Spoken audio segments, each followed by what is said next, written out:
Welcome to another episode of the NewyTechPeople Podcast. On today's episode, we have Josh Jeffress. He is the director at Design Anthology and has been local to the Hunter region for many years here, growing the business. Welcome, Josh. Thank you. Mate, for those of our audience who don't know who you are or your background, mate, give us a bit of an overview of, your career to date and Design Anthology. Yeah, so my career path before coming to Newcastle was more in the trade area. So I had a pretty interesting sort of childhood. My father was industrial arts teacher, and probably a very hands-on kind of practical kind of guy. So I was exposed to that at a very young age, anything from metalwork to woodwork to welding. So that was really good. Went into a trade back in 93 doing what some people call advanced manufacturing. Back then we had CNC machines, and some of them were tape driven, some of them were the latest and the greatest. So I got that exposure back in 93 doing a fitting and machining trade. And then I went on from that into that trade in various different roles in various different companies, from abattoirs, which was a whole lot of fun with, people shouting at you with knives because the production was stopped and they were missing their overs, which is how they made all their money for the week. Wow. So there's a lot of pressure involved in that. And that was a great place to work because it had a lot of depth and breadth. And then one day I decided that there wasn't too many people that were old and had their fingers or weren't broken down in the trade. And I decided to go overseas for a bit and take a bit of a circuit breaker, and came back and did a degree in industrial design here at Newcastle University.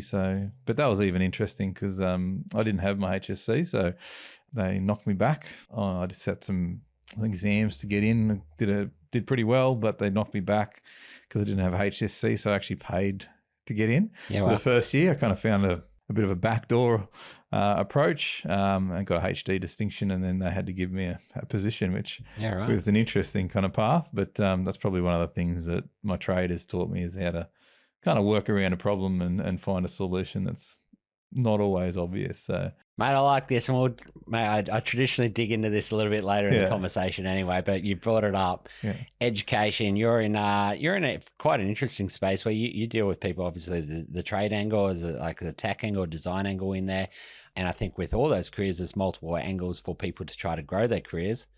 HSC, school, university. Sometimes I imagine there's some TAFE. I imagine there's some, especially on that design angle, some external providers that could potentially. Mate, what's your thoughts? Is there a best avenue?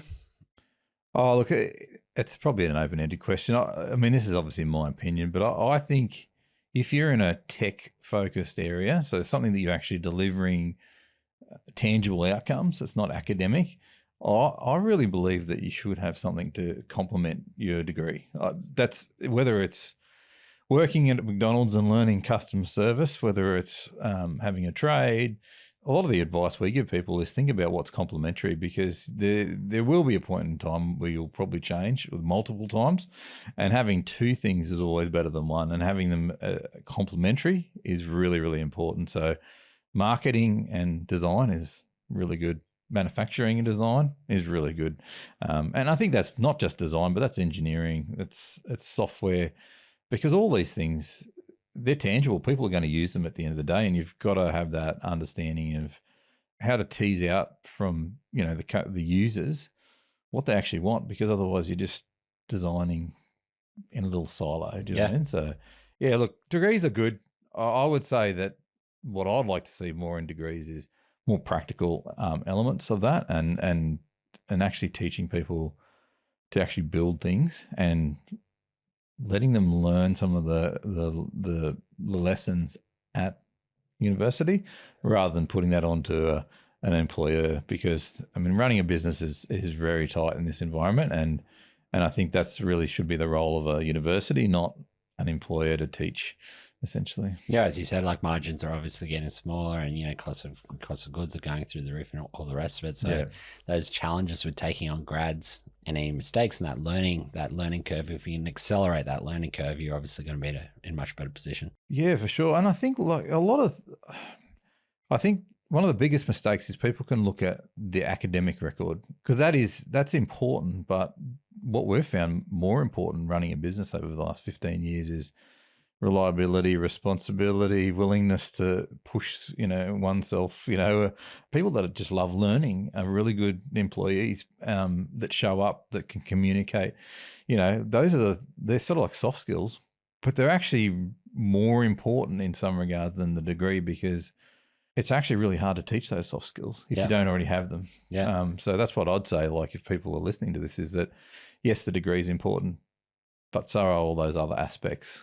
Especially for technical roles, like your company's all around that technical side, right? And looking at different ways that you can solve problems, right? So there's a problem solving element. The other part you mentioned before about McDonald's and customer service, and then also being able to communicate to a client, like that communication, customer service piece, overlaying that with technical capability is like the holy grail, right? Because you can be as technical as you want, design the best thing, but if that doesn't answer the questions or solve the answers for your client, it's no win.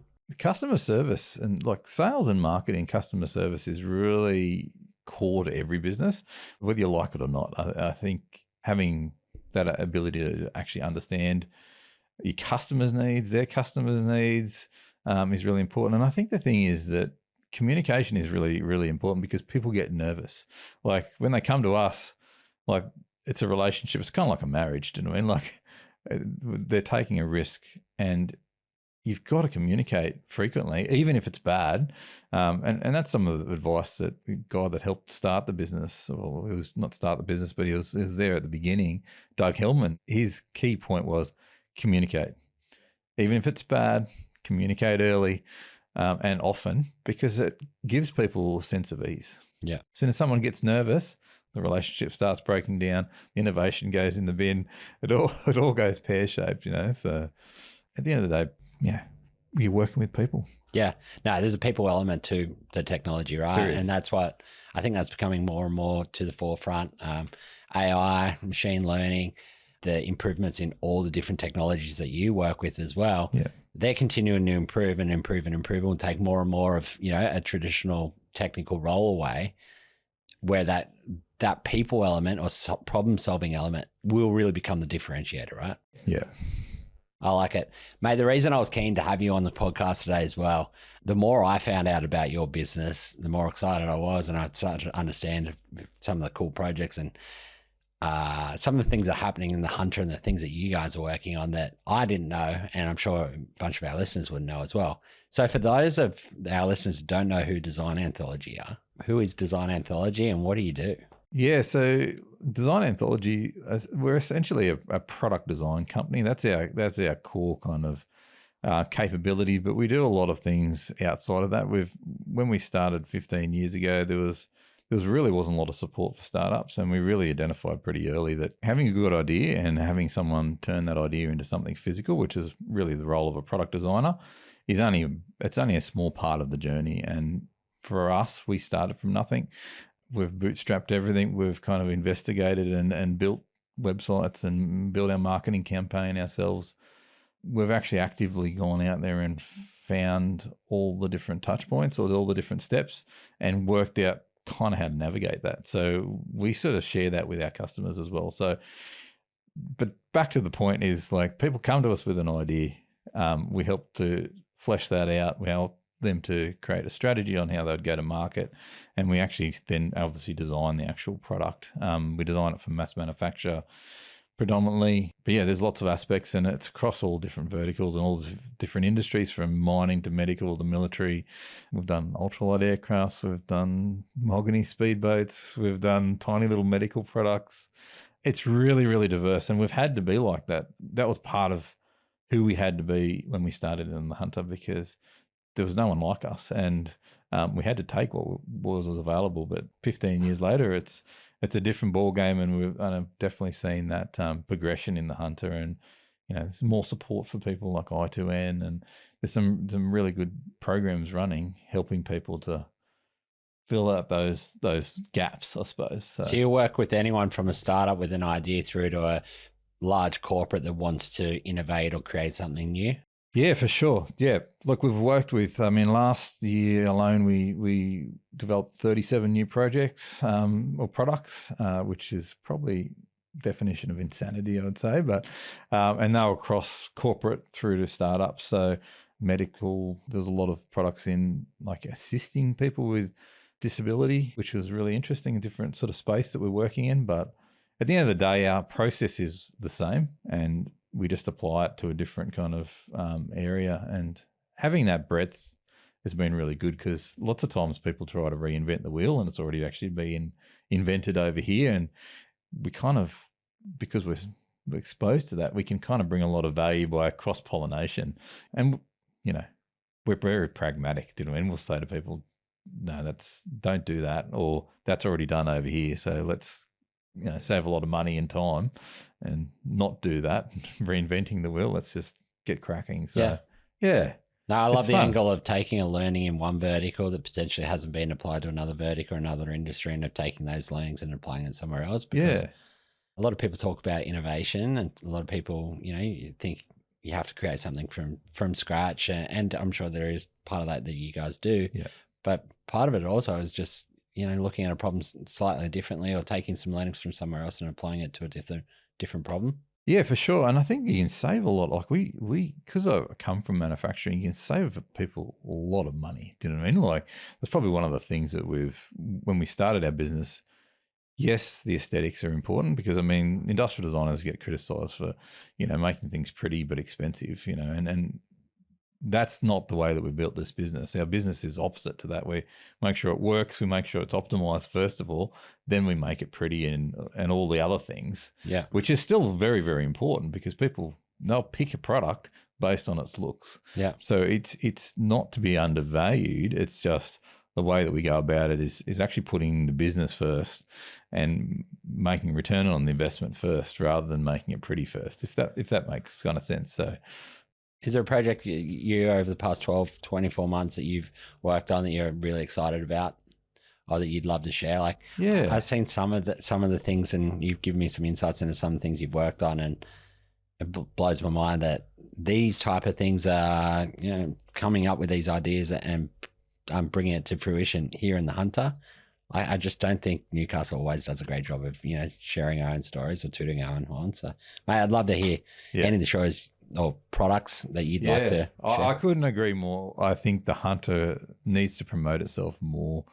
We've got a lot of smart people here. So, yeah, look, we work on, so out of the 37, there's probably a lot of them we still can't talk about because we're under confidentiality. But one of the projects we really enjoyed last year was a medtech project. So for a company called Oz Diagnostics, they walked in the door with a problem with basically it was an old machine. The technology was a known quantity. In medtech, any change is expensive because of the process in which you need to sort of justify that change.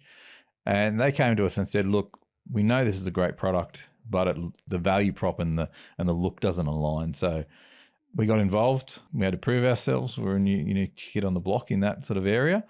And the feedback and seeing the expressions on people's faces and the comments, that's my heroin. Do you know what I mean? That's what gets me out of bed, you know, and that's what I strive for. And that Oz Diagnostics project has been really, really successful. So we've turned that around. We've given it a complete facelift. I think we've reduced the amount of parts in it by over 96%. So It looks freaking awesome. And obviously I'm biased, but it looks amazing. They're really, really happy and blown away with it.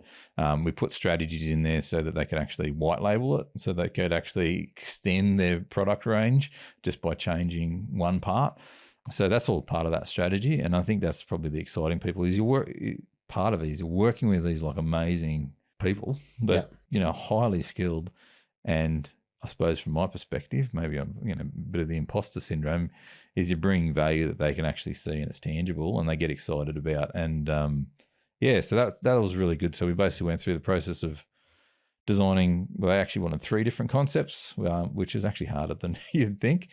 Coming up with 3 different concepts, obviously very stringent requirements around form factor and how the actual machine operated. But we actually delivered some really valuable savings and obviously improvements to the looks, delivered the concept, did some cost modeling for them so they could actually make sure it was a good investment. And obviously we've progressed through to detail design, prototypes. We've actually made 2 different prototypes now, and they're ready for manufacturing. So, wow. But it's been great. Like, it's been a great journey. They're a great company doing innovative things, and they were bought out by a German company, and one of the prototypes we made went to a show in Europe a couple of weeks ago, and the feedback was amazing. They absolutely loved it. Like, wow. It was such a game changer, because like the technology is amazing, and now that we can make it cheaper, they hated making the old one. Like, yeah. You know, it was tedious, and it's about trying to, back to that comms part, like that's probably the exciting part, is you're trying to tease out what's the pain points for every key stakeholder or department, and then try to deliver a bit of gold for everyone, you know. And I think that's been a really successful kind of project as well. So, but yeah, it's definitely challenged us, because we've had to do a lot of stuff in-house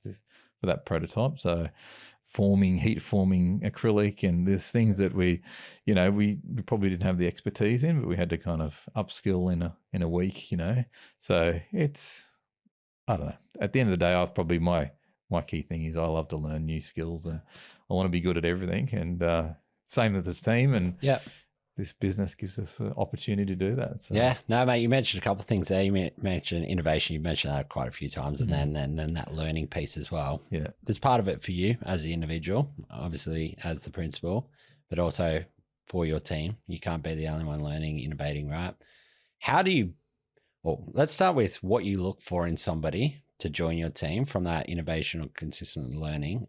I want to start there, and then sort of dig into, like, how do you build a culture of that, or how do you encourage that? Yeah. But like, to start with, what are the things, if somebody's looking to get into your game, what are the sort of skill sets or attributes that you're looking for somebody when you're building out your team?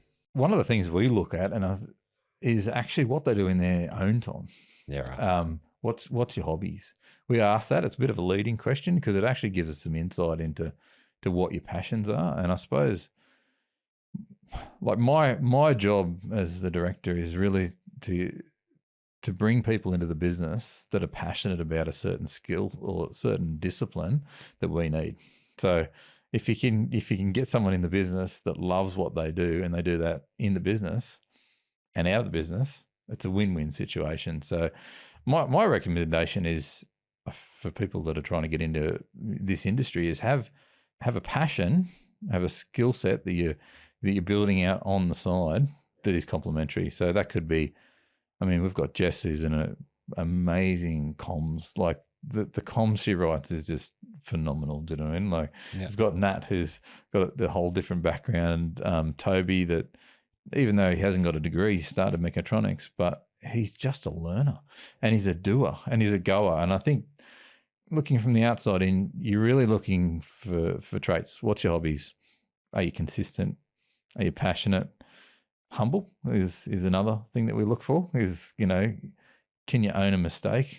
And also, can you bounce back from that? Because some people get really paralyzed by making a mistake. And I imagine your game is about consistently making mistakes and learning from it, like with design, and trying something and failing, and then trying something new. Oh, 100%. And I think with us is our model at the moment is we offer fixed cost, fixed deliverables. We're on the hook. So we technically can't fail. Yeah. But we have to fail really, really quickly and fast, and have those, I always sort of say, we always have plan A, B, C, D, E, and F. Do you know what I mean? And we just bounce. Do you know what I mean? And I think that's when we're looking for people. It's the ability to bounce. I think sometimes you only get that through hard knocks in life. Yeah. Sometimes, because if you've never had that failure or never been knocked down and had to drag yourself up again, then I think it's a learnt thing. I think some people inherently have it, but I think at the end of the day, that's something that we really do look for. And ownership is a big part of it as well. Like, don't blame people or other things. Just own it, get onto it. And I don't know. I'm not sure I answered that very succinctly, but I think there's lots. I mean, there's obviously lots of attributes you're looking for, but I think the hobbies thing is a really interesting. Oh, passion for what you're doing, right? Especially in where you're at, because your game and the technology's changed so fast. Yeah. That you have to be passionate about being on the forefront, like, of what's next, what's coming, and trying a new, something new, trying something that's a new way of doing something. Yeah. And I think that if you're passionate about that, the people that are keen for it, like, are looking for that? And a lot of our staff, like, it depends on what role they're in. I mean, it's kind of like, it's like a relay. It's a baton passing over, or you're passing the baton a lot of the times. And a lot of our staff, like, you look at the Instagram pages, it's all manufacturing.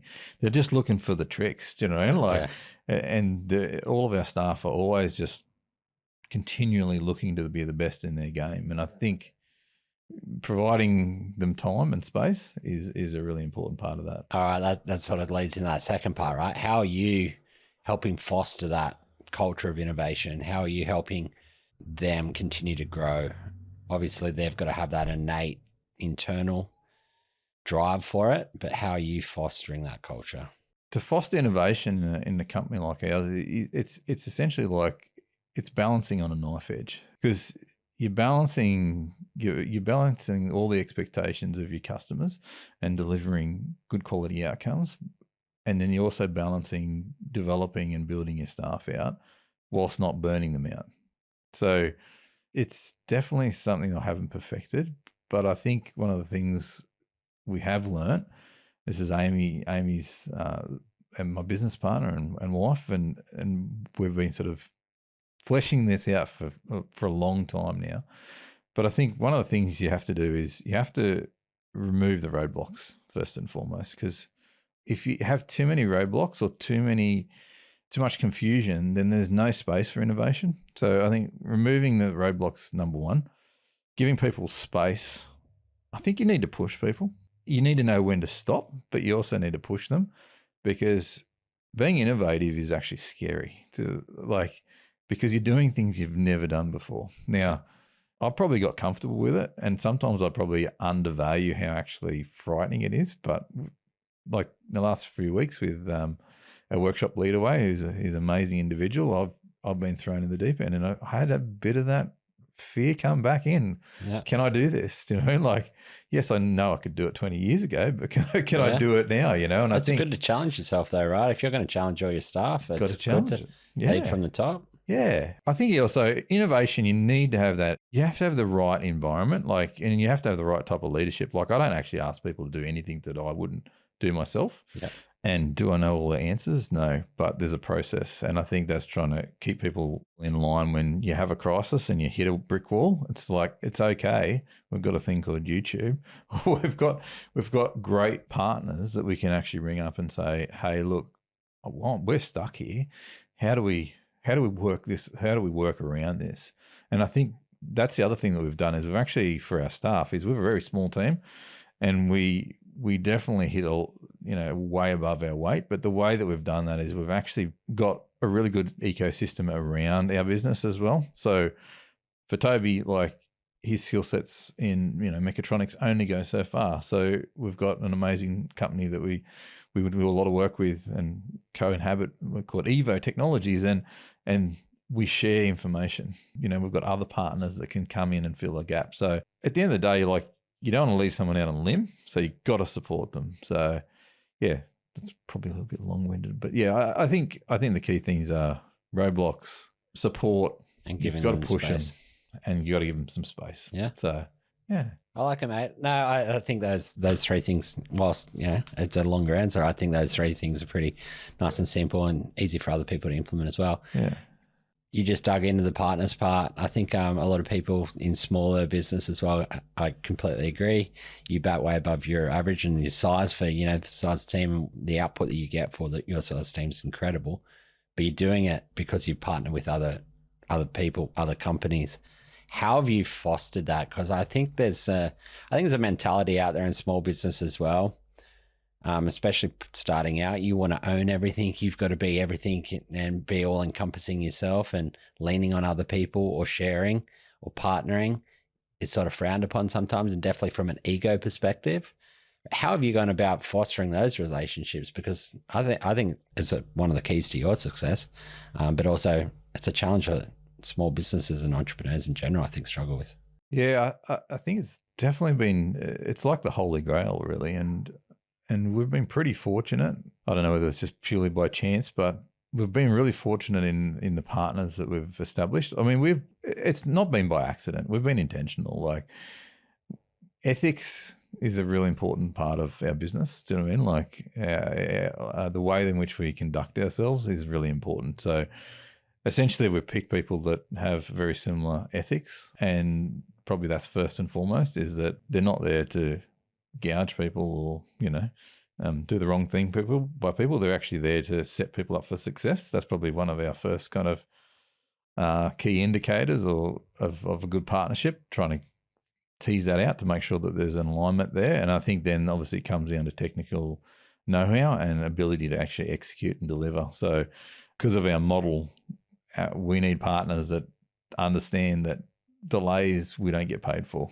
So building that network has been really important. But I think at the end of the day, just treating people well. Like, if they're a contractor or a partner, bringing them in on it early, pitching together, promoting them, and being honest about what their strengths are. I think that's, like, sometimes we don't actually need the work. Well, we're not actually best suited to the work, so we actually refer on. So you just get goodwill. Do you know what I mean? It's karma. I don't know what you want to call it, but at the end of the day, I think if you do the right thing by people, then it will come back around. And I think just being honest, transparent, being able to have a laugh, but having that mindset of, like, we've got a goal to actually set our customer up for success. That's the aligned goal. Like, all the rest of it's really cool, because even tech, the risk in tech, and probably why we went a fixed cost model, is because you never end. Like, there's always something cooler. Do you know what I mean? And if you're not actually customer focused, you could just go on and just burn money like it's going out of fashion, because there's always just something new and shiny. And that's why we've sort of built the business and the partnerships, because we're like, no, it's about setting the customer up. Let's just put a pin in it, and we can come back around when we've got spare time to check that new tech out, but we've actually got to deliver. So, yeah. Mate, I like what you said about owning your part in that. It's just like, hey, this is what we do. We do this part well. If it's not our jam, we're going to pass it off to somebody else that we know, like, trust. Yeah. I think there's a lot of power in that, as opposed to trying to, bastardize yourself and be everything to everyone. It's like, hey, here's what we do. We do it really well. Your model.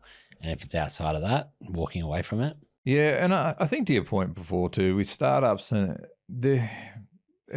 Newcastle was very, very closed off. I think people wouldn't want to share.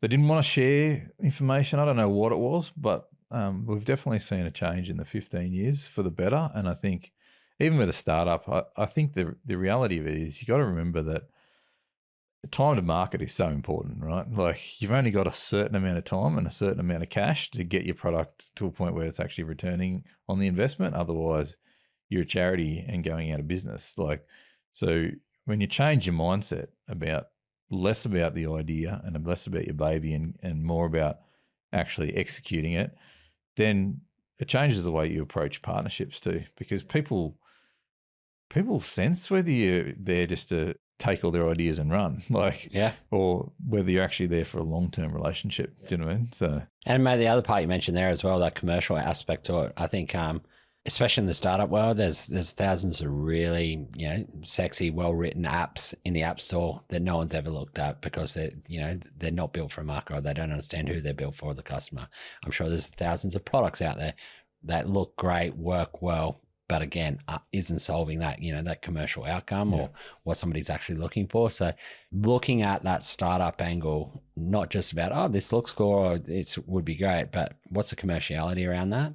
Adding that element over top from the start, I just think is a nice, fresh approach. Yeah, I think it's super important, because at the end of the day, like, you only live for a certain period of time, right? So every hour counts. So if you're getting too precious about an idea that doesn't have legs, and you're wasting your life, realistically. Like, it sounds a bit rude and probably a bit pragmatic, but you're probably better off knowing that really early. And I think that's probably where we're a little bit different. We will highlight that really early, because we don't want people to mortgage their home. We don't actually want that for people. We would actually prefer them to know that idea is not viable, and then come up with a better idea and get a return on the investment. Because all, the commercial reality of things is super important. You don't do it for nothing, I mean, we do say to people, like, you're going to get a lot of learnings out of this. Like, this is a crash course and an MBA.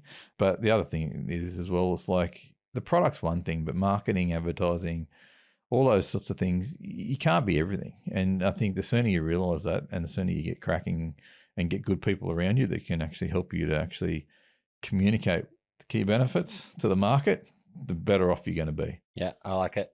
Mate, the other angle you mentioned before, you mentioned Newcastle. Yep. I know you've worked on products that are national, and you've mentioned international as well, but you've remained in Newcastle for 15 years. So as a greater hunter, you've worked on a lot of projects locally as well. Why Newcastle? Why have you remained here? Obviously, there would have been opportunities given, so there's obviously bigger customers outside the hunter. Why Newcastle? Oh, look, there's lots of reasons. The hunter is like a treasure trove, realistically. It's a tough market. You're not going to get the keys to the treasure trove easily because it's all about relationship up here. And I like that because I come from a country town. So, what you say is what you're worth, realistically. So I like that element, and it's probably a really good place to start a business because it's a small country town and it keeps you very honest. And not that I'm dishonest, but from establishing a business, there's an element of you're going to find out pretty quickly whether it's good or bad because people are going to be pretty honest, or you're just not going to get customers. So there's elements of Newcastle that are good and elements that are tough, but Newcastle also has a really, really broad and very deep base of technology and engineering know-how and manufacturing know-how. I mean, that's its history, okay? So once you can actually find the people, which is the challenge because we don't promote ourselves, there's actually some amazing individuals and companies in the hunter, but you'd probably never know about them. So that's why we stayed, is because we decided to invest and to find out who essentially who's who in the zoo, essentially, and partner with the right people. Yeah, Newcastle's a very interesting place. I mean, a lot of manufacturing base, a lot of, obviously the university, there's a lot of opportunity there. I think that's probably untapped because it's essentially a city in of itself. And I think the reality of its lifestyle as well. I mean, we've brought up 4 kids here and it's an amazing lifestyle. And yeah, it's definitely been a great place to start a business. I think our next journey is to take that model and then really sort of push it out into the broader market. And it's been really good to actually see people actually actively, coming from international and also more nationally to actually pursue us because of our model that we've created here. So yeah, New is a fantastic place. I think it's definitely changed in the last 15 years because when we first started, if you would have asked me why did I stay, I probably would have said in the first couple of years, I would have said I'm half mad because no one understood us. They didn't get it, And if it wasn't made out of metal and it wasn't welded, then it was a foreign concept. So yeah, but now it's evolved. It's definitely heading down the right path. So yeah, no, I think and that access to the vast array of industries as well here, like obviously for the model and how you operate, the access to all of that whilst in a big country town. Well, and accessibility. I mean, it's not far to Sydney. It's round trip. I'm down there quite a few times every month, and so an hour and a half to 2 hours if you pick your times right. You've got a pretty amazing airport up here, and you can be in Melbourne in an hour and a half or something or other. So there's so many benefits. I think the other thing that really makes Newcastle is that it's actually made up of not just people from Newcastle, but it's actually made up from a lot of country folk, and I think that's a real leveler for Newcastle. I think country people and city people have a slightly different mindsets, but I think Newcastle is kind of a bit of a fusion of both. And I think that's a really good thing for the region. And I think that's probably one thing that people don't understand. I suppose looking outside of Newcastle, I just see that there are people from the country that really do bring a different way of life and a different work ethic, potentially. Maybe not work ethic, but they've been exposed to different things, right? Yeah. And then bringing that and merging that with what Newcastle has to offer, I think it's definitely creating a really good melting pot. Yeah, I think the relationship angle you mentioned before definitely is strong. Like you can't build a business in Newcastle or do well or build a career even to a point in Newcastle without actually building genuine relationships. Yeah. There's a couple of degrees of separation. If you burn a couple of people, I think that reputation gets around pretty quickly. Yeah. And if you build a great reputation, word also gets around. So I think that relationship angle, and then you overlay that with proximity to Sydney, and then more people coming in from outside of Newcastle, and that commerciality side. So I think if, as you said, that melting pot of more of a relationship, maybe country background, as well as the commerciality of a bigger city, it's a nice synergy. Yeah. It's an interesting one because even with us, like there's been businesses that we've been trying to get for, the foot in the door for like years, and they've always gone to Sydney, they've always gone to the big firms, and only recently, it's probably taken us 14 years for them to actually open their door, and Newcastle is pretty conservative, do you know what I mean? Like it's a tough market, do you know what I mean? And I think if you can crack Newcastle, I think you can crack anywhere. Yeah, no, I like it. Mate, you've mentioned relationships, and I think that is definitely that country, background that plays into it well. But relationships, and there's one probably more important than any other, your wife and also business partner. Mate, there's not many people that go into that relationship. How have you found that? Do you think, obviously there'll be some challenges with that, obviously leaving work at work, how do you merge life and work and all that? Mate, for anyone that's, either potentially got the opportunity to work with a partner, any advice for someone? Oh, geez, I'm probably the wrong person sitting here. I think my wife would be able to give me You're not the wrong person because you built a business to survive 15 years and you've got 4 kids and still married. So I think it's really... anyone that's got a business partner, it is a deep relationship, but obviously you're overlaying the fact that you're wife and parents. Yeah, look, Amy and I, we have very similar interests. It's our strength and also our weakness, I think. I mean, we've been very reflective over the last 12 to 18 months. We both love projects, and we've both kind of been born to work, right? So we both, she comes from Bendigo and off a farm, and it's just been ingrained into both of us, that real work ethic. And to be quite honest, our love language is actually projects. So we just love to throw ourselves deep, knee deep into a project, even when we don't actually know anything about it. So that's probably one of the things that's probably kept us going, I think, having that kind of common interest, that common interest in learning and pushing the boundaries and creating something new has been really good. The flip side of that, obviously, is we both egg each other on, and we probably don't know when to stop, which, if you actually interviewed some of our team, they'd probably say that we're half mad with what we sort of set ourselves up for. But how do you make it work? I think at the end of the day, you want to have fun. I think Amy and I have a pretty unique ability to laugh even when things are just shit. Excuse the French. And we've had some pretty tough times through the business and outside of the business. So it all kind of culminates. But I think one of the things that Amy and I, we're very resilient people, and we've got an ability to probably be what does Amy say? Toxic positivity, I think is her comments. Yeah. So we're trying to balance that out a bit, but we always look at the opportunity. We see the opportunities and everything, which is a strength, but also a weakness. And I think we also try to shine a good light on most things. And I think being positive is a great thing, but I think also in hindsight, sometimes you've just got to call it out for what it is and address it rather than trying to, what do they say? Polish a turd. Yeah.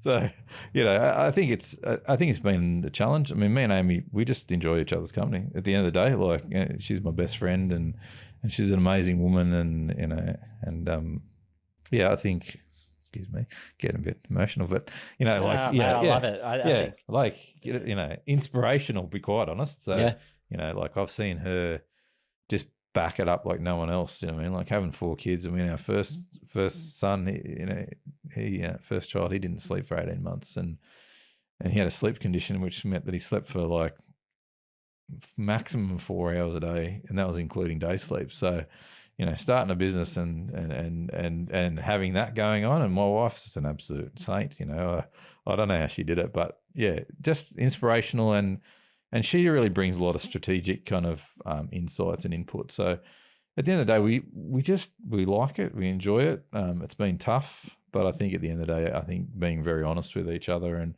when we started our marriage, I never prescribed a 50-50. I think you just throw everything in, and it all works out in the mess with the marriage, because not a mess, not definitely not the mess, but definitely it works out for the best. Yeah. Because at the end of the day, if you're always looking at it from a lens of 50-50, then you're always getting to a point and you're hoping that someone sort of meets you there. Where if you just throw everything into it, and you're both aligned on that, then you know that you've got each other's backs. Yeah. So yeah, it's not easy. I would say that. Like, and I think you have to have boundaries. I think one of the smartest things that Amy did quite a few years ago now was put in place sort of an intermediary. So Alicia Smallcombe was the first, good friend of ours, an amazing individual, and Amy put her in place to basically be the mediator between the two of us, because sometimes, I'm a bit stubborn, and she wanted to enact some change, but she didn't want to pester me. Yeah. So she would get Alicia to do that for her. So, and that kind of worked, because it kind of separated the work and the home life, and it wasn't her doing the nagging. Yeah. It was actually implemented through someone else, and that's been a really smart move through Amy, and Jess now takes on that role, and obviously not an easy role for anyone, but oh no, I wouldn't be signing up for that role. No, but yeah, it's good, and I think at the end of the day, just loving your life and knowing the value in life. Kids are a blessing. We were told we actually weren't to have kids, so after 3 years of trying, we ended up having started the journey of having 4. So yeah, things haven't come easy. So we kind of value that. And mate, the NewyTechPeople Podcast has now become a relationship podcast. But I do like, mate, and the reason I ask it, I'm like hell bent on continue to dive down this angle as well, is like running a business from a technology perspective. There's obviously you can go and work in a company and be that technology professional, but like managing the relationships part of it, and whether it be with a wife or be other people in a team or a business partner, for those that go the entrepreneurial route, that's massive challenges. And into team relationships is massive, and being able to manage that or work with that and get the best out of that leads to a lot of success a lot of the time, or failure. Yeah, it's definitely the key area that Amy and I don't have. We're not strong in that area. We've had a lot of coaching from Shelley Johnson, and she's just amazing. She just calls it as it is, and pushes you.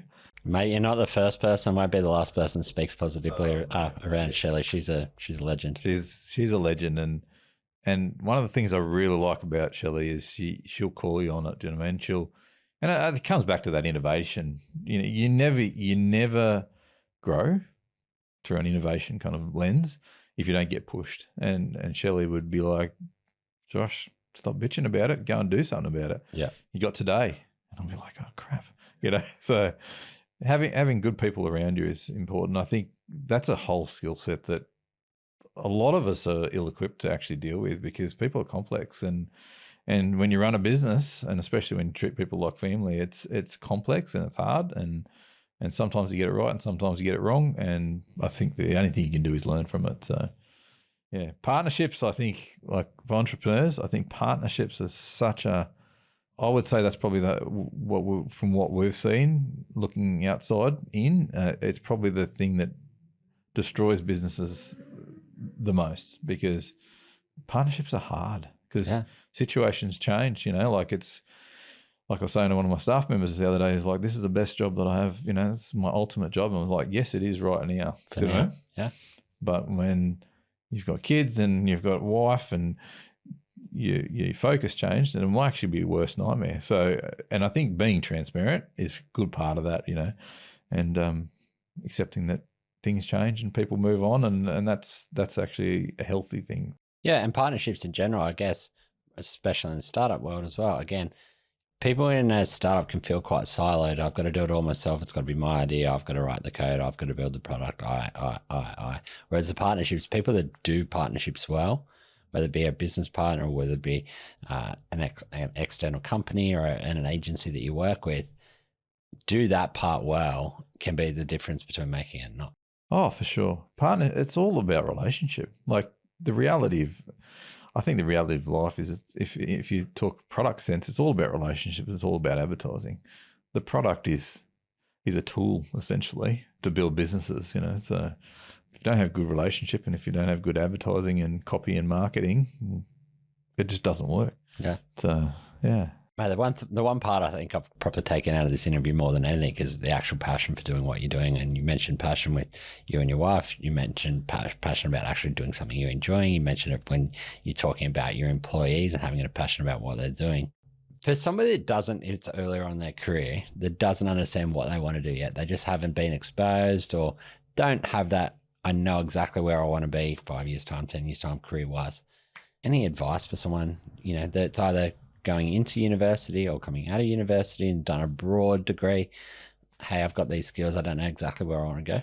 Yeah, look, I think the advice is simple. I think when you're starting out, I think exposure to as many different things as possible is beneficial, and don't undervalue anything realistically. Like, I think always be willing to learn and actually try to discover the value. The tips and the tricks. Like you can take, like we're talking about before, like you can cross-pollinate tips and tricks from one industry to another. I mean, I talk about Macca's. I mean, like they train their staff well. Like you don't go to Macca's many times and you get a bad experience from someone on the kiosk because they're trained to treat people well. Like that's actually a skill. So even if you do it for 6 months, 12 months, like just go in there knowing that you're there to learn a skill and be part of that journey of discovering what your passion is, because you're never going to know if you don't actually try lots of different things. So yeah.